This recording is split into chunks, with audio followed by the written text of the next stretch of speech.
एक छोटे से गांव का परिदृश्य। गांव से लगा छोटा सा जंगल, एक व्यस्त सड़क, गाड़ियों, ट्रक, ट्रैक्टर, कार आदि चलते हुए, कुछ खड़े दूर फैक्ट्रियों से निकलता काला धुआं, बीमार से दिखाई देने वाले पेड़, अधिकांश की टहनियां सूखी हुई।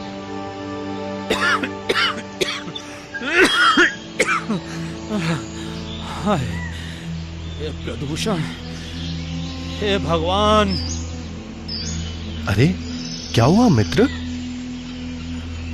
अरे सांस लेना भी दूभर हो रहा है। सही कहा, मेरी तो जड़ें भी कमजोर होती जा रही हैं। मानव आज प्रकृति का सबसे बड़ा विनाशक बनता जा रहा है। हाँ मित्र, मानव के बढ़ते लालच और महत्वाकांक्षा के कारण दिन प्रतिदिन प्रदूषण बढ़ता ही जा रहा है, जिससे सबका विनाश होना तय है। अब इनको कौन समझाएगा? अब तो पृथ्वी का अंत निकट लग रहा है। तुम सही कह रहे हो। प्रदूषण और दुराचार मानव में बढ़ता ही जा रहा है, परंतु अभी पृथ्वी का अंत निकट नहीं है। क्या? पृथ्वी का अंत निकट नहीं है? ये तुम क्या कह रहे हो? अरे मैंने कुछ दिन पहले ही दो लोगों को एक संत के बारे में चर्चा करते सुना था।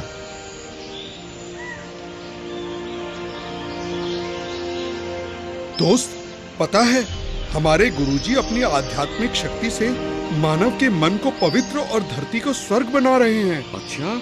हाँ हाँ, बिल्कुल। वो संत अपने तत्व ज्ञान से मानव के मन को निर्मल और स्वच्छ कर रहे हैं। साथ ही साथ वो धर्म ज्ञान का आयोजन कर पृथ्वी के वातावरण को शुद्ध कर रहे हैं। उनके तत्व ज्ञान से मानव में सोई मानवता पुनः जागृत होगी, जिससे व्याभिचार और विनाश रुक जाएगा। रहने दो, आज के कलयुग में ऐसा बिल्कुल भी संभव नहीं है।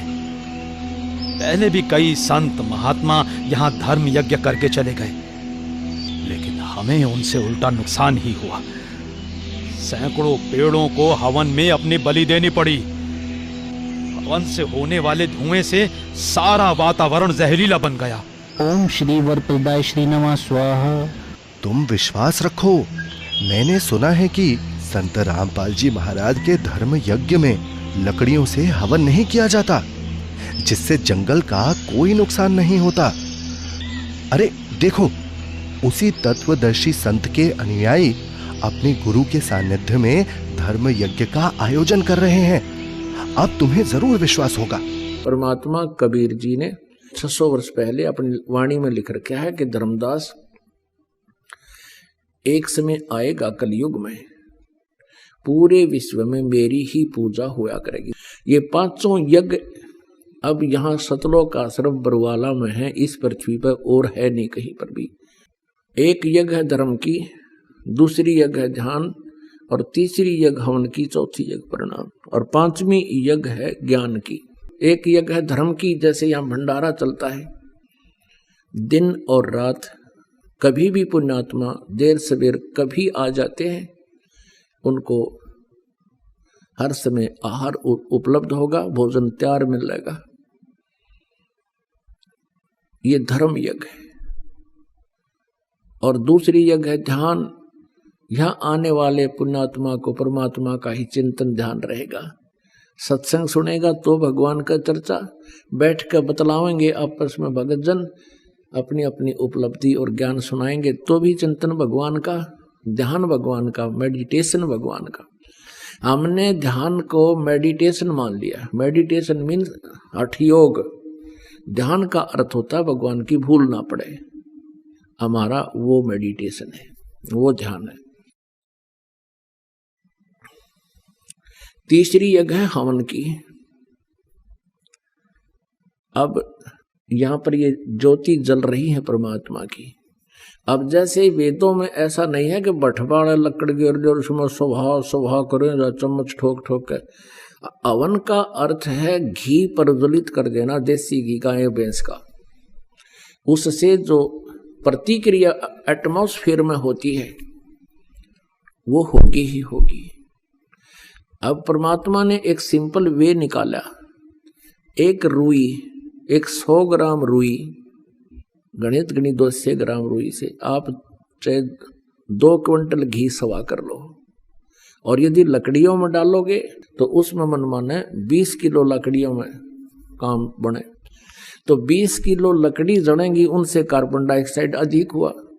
और एक 100 ग्राम 150-200 ग्राम रुई जड़ेगी, उसमें कार्बन डाइऑक्साइड बहुत ही कम होगा और घी प्रज्वलित होगा, उसका जो वाष्पीकरण हो करके पूरे ब्रह्मांड में इसका बहुत तीव्र गति से इफेक्ट होता है, जिससे वर्षा होती है।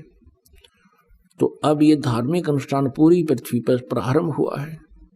एक यज्ञ है धर्म की, दूसरी यज्ञ है ध्यान, तीसरी यज्ञ है हवन की, चौथी यज्ञ प्रणाम। या प्रणाम करते हैं भगवान को, आत्मा में विनम्रता आती है, अहंकार दूर होता है। परमात्मा तभी निकट आता जब हमारे अंदर से ये करड़ापन कम हो जाएगा। हमारे अंदर ये जो अहंकार है बेमतलब का, बगैर ज्ञान के अहंकार किया करते थे, अधरंग मार जाता अफलातून को, बांगा मुंह हो जा, आँख टेढ़ी हो जा, मुंह को पानी निकले, माखी निकले और बड़े हाथ भी ना उठे, क्या का अभिमान इस मिट्टी का। लेकिन काल ने तो कर्म बिगड़वाने से मतलब है। और 5वीं यज्ञ है ज्ञान की। तो ये सभी धार्मिक अनुष्ठान शास्त्र अनुकूल जो प्रारंभ हुए हैं, इससे पूरे विश्व में सभी समृद्ध हो जाएंगे।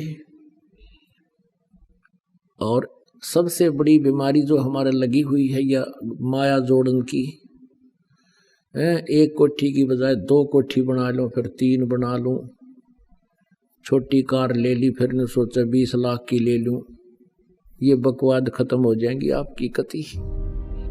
आप ठीक कह रहे थे, उन्होंने कोई हवन कुंड भी नहीं बनाया। मुझे तो इस धर्म यज्ञ का अनुष्ठान बहुत ही शुभ मालूम पड़ता है। मेरे मन में अभी से ही शांति की अनुभूति हो रही है। तुम देखना, ये धर्म यज्ञ संपूर्ण होते होते यहाँ का सारा वातावरण शुद्ध हो जाएगा। अरे ये क्या, मेरी टहनियां फिर से हरी भरी होने लगी हैं। लगता है भगवान ने आज मेरी पुकार सुन ली। हाँ, तुमने सही कहा। ये देखो, मेरी भी टहनियां पुनः हरी भरी होने लगी हैं। संत रामपाल जी महाराज के आध्यात्मिक ज्ञान में बहुत शक्ति है। मुझे एक बात समझ नहीं आ रही है, यहाँ पहले भी कई संत महात्मा धर्म यज्ञ करके चले गए, लेकिन हमें राहत नहीं मिली। परंतु आज मुझे इतनी शांति की अनुभूति और वातावरण में शुद्धता क्यों महसूस हो रही है?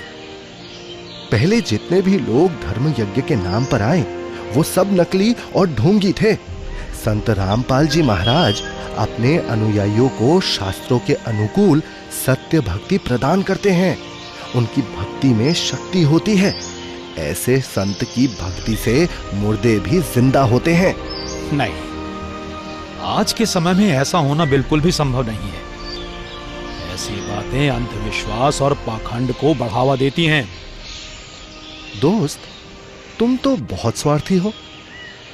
तुम तो भूल ही गए मित्र, हमारी टहनियां बिल्कुल सूख चुकी थी और हम मृत्यु के कगार पर पहुंचने वाले थे। लेकिन पूर्ण संत सद्गुरु संत रामपाल जी महाराज की कृपा से आज हमें नया जीवन दान मिला है। मुझे क्षमा करना मित्र, मैं अपनी गलती पर शर्मिंदा हूं।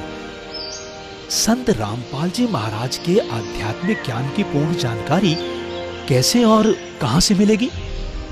अगर कोई भी संत रामपाल जी महाराज की संपूर्ण आध्यात्मिक ज्ञान की जानकारी प्राप्त करना चाहता है तो पढ़े पवित्र पुस्तक ज्ञान गंगा।